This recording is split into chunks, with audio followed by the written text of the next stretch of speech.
This list is from fisheaters.com, a treasure of Catholic tradition. Here are 10 sacred habits that once built Christendom and can help rebuild Catholic culture today. First, bow your head when you hear the name of Jesus. It's a simple act of reverence that honors the King of Kings. Men, remove your hats out of respect.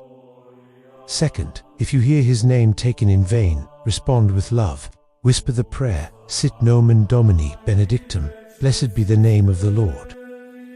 Third, when passing a Catholic church, make the sign of the cross. It's a silent salute to Jesus in the tabernacle, the hidden God, dwelling among us. Fourth, always pray before meals, even in public. Never be ashamed to cross yourself as a Catholic. Let reverence shine, even in a restaurant. Fifth, when you hear a siren, say a Hail Mary. Someone may be dying, and your prayer could assist a soul.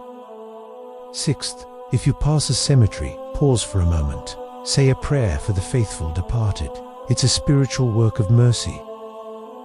Seventh, write JMJ at the top of your notes or letters. Jesus, Mary, and Joseph, our Holy Family, watching over your words and work. Eighth, abstain from meat on Fridays, even if not required. It's a small sacrifice in memory of Christ's Passion. Ninth, bless your children every day. Mark their foreheads with the sign of the cross. Let them feel the strength of your prayer. 10th, speak to your guardian angel and patron saint daily. They're with you always, protectors, intercessors, companions on the way to heaven.